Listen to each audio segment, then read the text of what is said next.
techies. இந்த வீடியோவில் performance of an IC engine problem solve பண்ண போகிறோம். இதில் பார்த்தீங்கன்னா நிறைய பேராமீட்டர் வந்து இந்த ப்ராப்ளத்தில் சால்வ் பண்ண போகிறோம். என்னென்ன அப்படிங்கிறது பார்த்தீங்கன்னா இண்டிகேட்டட் பவர் மெஷர் பண்ண போகிறோம், அதுக்கப்புறம் பிரேக் பவர் மெஷர் பண்ண போகிறோம், ஈட்டா ஐடிஹெச் கண்டுபிடிக்க போகிறோம், ஈட்டா பிடிஹெச், அதுக்கப்புறம் ஈட்டா பெக். இது எல்லாமே வந்து நம்ம கண்டுபிடிக்க போகிறோம். இந்த மாதிரி ஒரு ப்ராப்ளம் நான் எடுத்துருக்கேன், எப்படி வந்து ஈஸியாக நம்ம கண்டுபிடிக்கிறது அப்படிங்கிறத பற்றி பார்க்கலாம். ஸோ இப்போ இந்த ப்ராப்ளம் பார்த்தீங்கன்னா the following readings were taken during a test on a single cylinder. Single சிலிண்டர்னு சொல்லிட்டாங்க. ஸோ சிங்கிள் சிலிண்டர் அப்படின்னா கேவோட வேல்யூ 1. ஸோ சிலிண்டரை குறிக்கக்கூடிய டேர்ம் வந்து கே. இந்த கேவோட வேல்யூ 1 அப்படின்னு சொல்லிட்டாங்க. ஏன்னா சிங்கிள் சிலிண்டர் சொல்லிட்டாங்க. ஸோ கேவோட வேல்யூ 1. இந்த பர்ஃபார்மன்ஸ் ஆஃப் என் ஐசி இன்ஜினில் ப்ராப்ளம் சால்வ் பண்ணும்போது ஒவ்வொரு லைனையும் நல்லா படித்து பார்க்கணும். அதில் ஏதாவது ஒரு டேட்டா கொடுத்துருப்பாங்க. ஸோ இதை பாருங்க 4 ஸ்ட்ரோக்னு சொல்லியிருக்காங்க. இதுவும் ரொம்ப முக்கியமான டேட்டாங்க. ஸோ 4 ஸ்ட்ரோக் வந்து கொடுத்துருக்காங்க. 4 ஸ்ட்ரோக் இன்ஜினில் தான் டெஸ்ட் எடுத்திருக்காங்க. ஓகே, இப்போ வந்து ஸ்ட்ரோக் வால்யூம் சொல்லியிருக்காங்க. ஸ்ட்ரோக் வால்யூம் பார்த்தீங்கன்னா 0.009924 மீட்டர் கியூப். வால்யூமோட யூனிட் என்ன? Metre cube. Okay, so stroke volume பார்த்தீங்கன்னா 0.009924. அது வந்து விஎஸோட வேல்யூ கொடுத்துருக்காங்க. ஸோ பொதுவாக பார்த்தீங்கன்னா வால்யூம் அப்படிங்கிறது என்ன அப்படின்னு பார்த்தீங்கன்னா ஏரியா இன்ட்டு லென்த். இதுதான் வந்து வால்யூம். ஸோ ஏரியாவை நம்ம capital A or small A, அந்த ஏரியாவை ஏ அப்படின்னு சொல்லுவோம். லென்த் வந்து எல் அப்படின்னு சொல்லுவோம். ஸோ சில நேரங்களில் கேபிட்டல் எல் ஆகும், சில நேரங்களில் ஸ்மால் ஏ. ஓகே, சில ப்ராடக்டில் பார்த்தீங்கன்னா சில புக்கில் ஸ்மால் எல் கொடுத்துருப்பாங்க, சில புக்கில் கேபிட்டல் எல். ஓகே, விஎஸ் வந்து ஏரியா இன்ட்டு லென்த்தா. So area into length. So அதான் வந்து இந்த விஎஸ் ஓட வேல்யூ. இந்த எல் லென்த் என்னது? ஸ்ட்ரோக் லென்த் அப்படிங்கிறது அர்த்தம். ஸோ எல் எதை டினோட் பண்ணுது? Stroke length. ஓகேவா? இப்போ பாருங்க, கிராஸ் மீன் எஃபெக்டிவ் ப்ரெஷர் கொடுத்துருக்காங்க. கிராஸ் மீன் எஃபெக்டிவ் ப்ரெஷர் அப்படிங்கிறது மீன் எஃபெக்டிவ் ப்ரெஷரை எம்இபி அப்படின்னு சொல்லுவாங்க. அது வந்து கிராஸ் ஒரு வேல்யூ கொடுத்துருக்காங்க. ஸோ ஜிஎம்இபின்னு கூட நம்ம எடுத்துக்கலாம், தப்பு இல்லை. So 748 kilo newton by metre square. ப்ரெஷரோட யூனிட் என்ன? Kilo newton by metre square. அடுத்து ஒரு மீன் எஃபெக்டிவ் ப்ரெஷர் கொடுத்துருக்காங்க, பம்பிங் மீன் எஃபெக்டிவ் ப்ரெஷர் அப்படிங்கிறது. ஸோ இதுவும் பார்த்தீங்கன்னா எம்இபி தான், மீன் எஃபெக்டிவ் ப்ரெஷர் தான். இது வந்து பம்பிங் சொன்னதுனால இங்கே பி கொடுத்துருக்கேன். ஸோ இதில் பாருங்க, இதுவும் பார்த்தீங்கன்னா 36 kilo newton by metre square. Sorry, metre cube கிடையாது, மீட்டர் ஸ்கொயர். அடுத்து பாருங்க, இன்ஜினோட ஸ்பீடு வந்து 250 ஆர்பிஎம். ஓகே, நான் இங்கே வந்து கிவன் டேட்டாவில் cross mean effective ப்ரெஷரும் pumping mean effective ப்ரெஷரும் எழுதிக்கிட்டேன். அடுத்து வந்து இன்ஜினோட ஸ்பீடு 250 ஆர்பிஎம். இங்கே ஆர்பிஎம்ங்கிறது ரொட்டேஷன்ஸ் பர் மினிட், அதுதான் வந்து ஸ்பீடோட யூனிட்டு. நான் வந்து எப்போவுமே ஆர்பிஎஸ்ல தான் எடுத்துக்கிறேன் ப்ராடக்டை பொறுத்த வரைக்கும். So 250 dividing by 60 RPS. ஒரு மினிட்டுக்கு 60 செகண்ட்ஸ். ஓகேவா? ஸோ 60 செகண்ட்ஸை நான் வந்து 250 டிவைடிங் பை 60 ஆர்பிஎஸ்ன்னு எடுத்துக்கிறேன். ஓகே, ஸோ அடுத்து பார்த்தீங்கன்னா பிரேக் டார்க் வந்து 440 நியூட்டன் மீட்டர். டார்க் வந்து கேபிட்டல் டி. அதை வந்து நம்ம சப்ஸ்டியூட் பண்ணும்போது கிலோ நியூட்டன் மீட்டரில் தான் சப்ஸ்டியூட் பண்ணுவோம். இந்த கிலோ கொண்டு வரணும் அப்படின்னா நீங்கள் என்ன பண்ணணும்? 1000ஆல் டிவைட் பண்ணணும். So 440 dividing by 1000 newton metre போட்டிங்கன்னா 0.44 நியூட்டன் மீட்டர். ஓகேவா? Fuel used per hour. என்ன ஃபியல் அதெல்லாம் எதுவுமே அவங்க மென்ஷன் பண்ணல. பெட்ரோலா டீசலா அப்படிங்கிறவங்க ஆயில் தான் மென்ஷன் பண்ணியிருக்காங்க. ஓகே, அப்படி எடுத்துக்கிட்டோம்.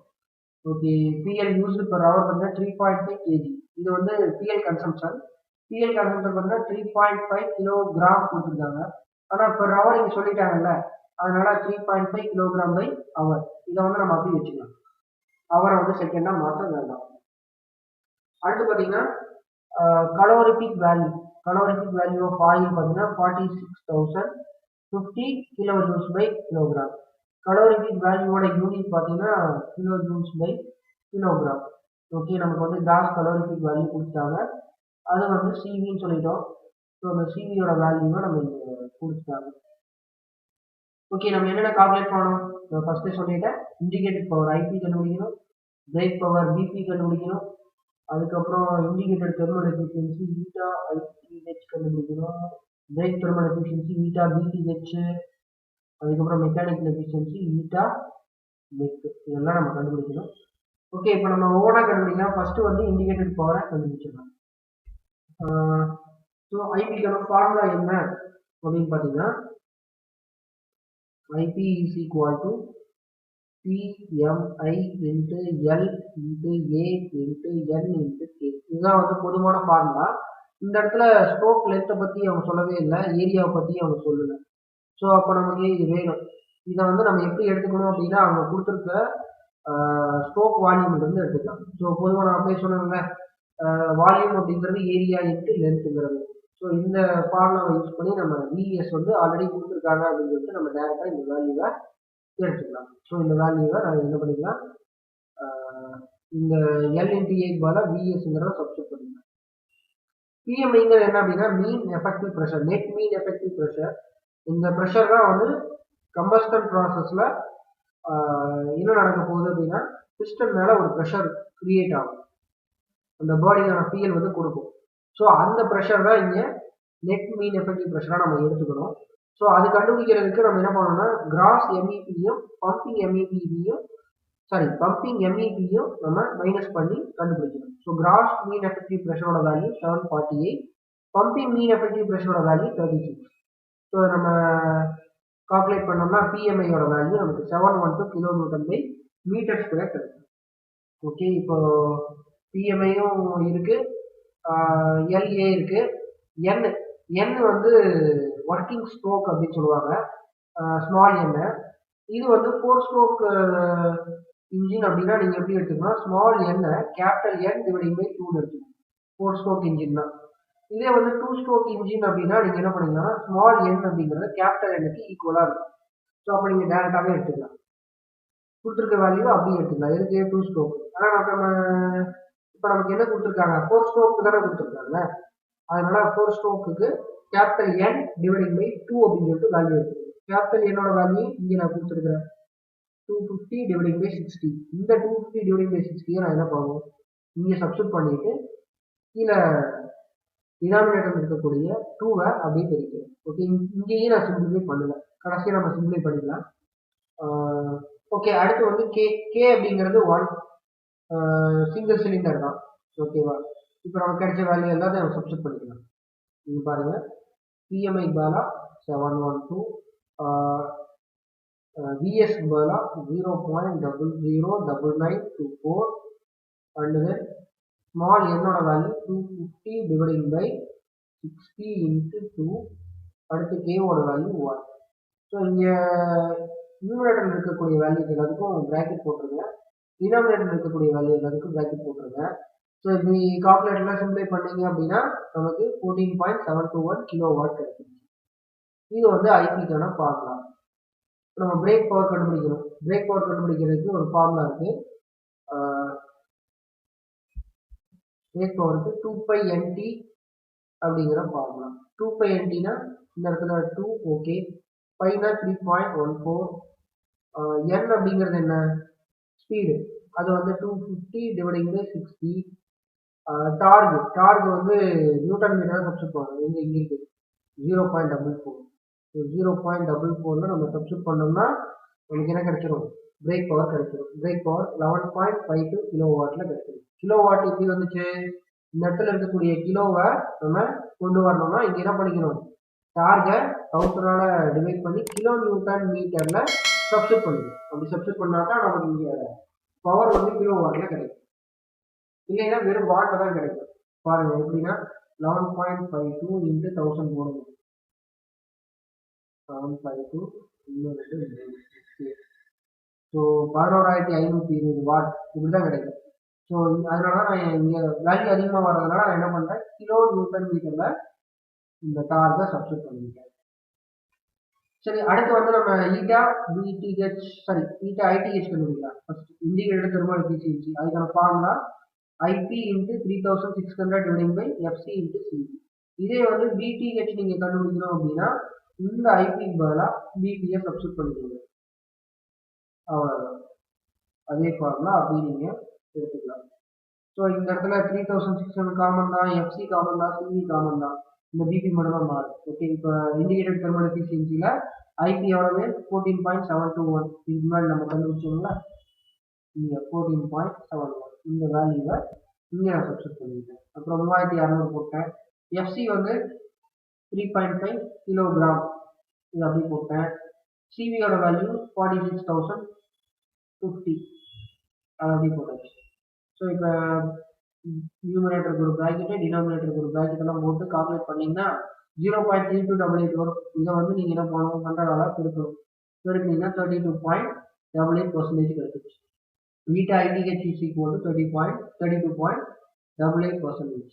இதில் ஒன்று என்ன அப்படின்னு பார்த்தீங்கன்னா இண்டிகேட்டட் பவர், பிரேக் பவர், இது ரெண்டுக்கும் பார்த்தீங்க அப்படின்னா இண்டிகேட்டட் பவர் வந்து பிரேக் பவரோட எப்பவுமே அதிகமாக தான் இருக்கணும். ஏன் அப்படின்னு பார்த்தீங்கன்னா இண்டிகேட்டட் பவர் வந்து இன்ஜினுக்குள்ளே கிரியேட் ஆகக்கூடியது. அது பார்த்தீங்கன்னா ஃப்ரிக்ஷன் தாண்டி கிராங்க்ல வரும்போது பிபி வந்து கம்மியாயிடும். ஓகேவா? ஸோ எப்பவுமே ஐபி வந்து அதிகமாக இருக்கணும். ஐபி எவ்வளவு? 14.721 இந்த ப்ராடக்ட் பொறுத்த வரைக்கும். இது வந்து பிரேக் பவர் இங்கே நம்ம கண்டுபிடிச்ச இது வந்து 11.52 கிலோவாட். ஓகேவா? ஸோ இப்போ கம்மி ஆயிடுச்சா? ஸோ இப்படிதான் இருக்கணும். இப்படி இருந்தால் தான் ஈட்டா மெக் வந்து கரெக்டாக இருக்கும். அதுலேயே நீங்கள் ஐடென்டிஃபை பண்ணிடலாம். ஈட்டா மெக் கண்டுபிடிக்கும் போதே ஐடென்டிஃபை பண்ணிடலாம். இல்லைன்னா இப்படியே வந்து பார்த்துக்கலாம். நீங்கள் ஐபி தான் எப்பவுமே அதிகமாக இருக்கும். ஓகேவா? ஐபி அதிகமாக இருக்கணும். ஈட்டா ஐடிஹெச் வந்து ஈட்டா பிடிஹெச்சை விட அதிகமாக இருக்கும். ஓகேவா? சரி, இப்போ வந்து நம்ம பிரேக் தெர்மல் எஃபிஷியன்சி கண்டுபிடிக்கலாம். ஸோ அப்பயே சொன்ன மாதிரி ஐபி பதிலாக பிபி மட்டும் மாற்றிட்டீங்கன்னா இங்கே எல்லாம் சேம் அதே தான். ஸோ பிரேக் பவர் வந்து 11.52 அதை நம்ம அப்படியே சப்ஸ்டிட் பண்ணிக்கிட்டோம். இப்போ 0.2573 நீங்கள் என்ன பண்ணுறீங்க, 100 பெருக்கிறீங்க அப்படின்னா 25.73%. ஸோ இப்போ ஈட்டா பிடிஹெச் நீங்கள் கண்டுபிடிச்சிருச்சு. ஸோ ஈட்டா மெக் வேணும், அது கடைசியாக கண்டுபிடிச்சு சொல்லியிருக்காங்க. ஈட்டா மெக்கானிக்கல் எஃபிஷியன்சிக்கு ஃபார்முலா வந்து பிபி டிவைடிங் பை ஐபி. பிபினா பிரேக் பவர், ஐபினா இண்டிகேட்டட் பவர். ஸோ இது ரேஷியோ எடுத்தீங்க அப்படின்னா மெக்கானிக்கல் எஃபிஷியன்சி கிடைச்சிடலாம். இந்த ஈட்டா எம்னு கொடுத்துருக்கிறேன், சில புக்கில் ஈட்டா மெக் அப்படின்னு சொல்லிட்டு டினோட் பண்ணியிருப்பாங்க. ஸோ இப்போ நீங்கள் கண்டுபிடிச்சிங்க அப்படின்னா 0.7826 வரும். இதை 100 பெருக்குனீங்க அப்படின்னா பர்சன்டேஜ்னா நம்ம சொல்லிக்கலாம்.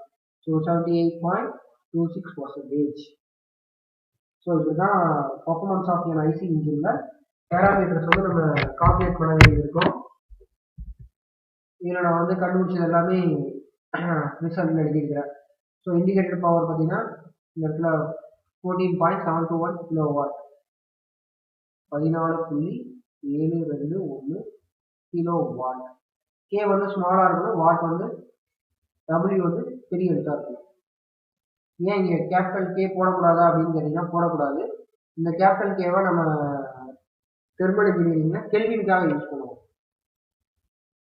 டெம்பரேச்சரை மெஷர் பண்ணக்கூடிய யூனிட். அதனால இங்கே கிலோ வரும்போது இந்த கிலோவை ஸ்மாலில் தான் பிடிக்கணும். ஓகேவா? இது வந்து ஒரு ரூல். ஸோ பிரேக் பவர் வந்து 11.52. Eta ITH, eta BTH. இது பாருங்க, ஈட்டா பிடிஹெச்சை விட ஈட்டா ஐடிஹெச் பெருசாக இருக்குது. பிரேக் பவரோட இண்டிகேட்டட் பவர் அதிகமாக இருக்குது. இப்படி இருந்துச்சுன்னா ப்ராப்ளம் வந்து கரெக்டுன்னு அர்த்தம். ஓகேவா? ஸோ இந்த வீடியோ வந்து உங்களுக்கு ரொம்ப யூஸ்ஃபுல்லாக இருந்திருக்குன்னு நினைக்கிறேன். அடுத்த வீடியோவில் பார்க்கலாம்.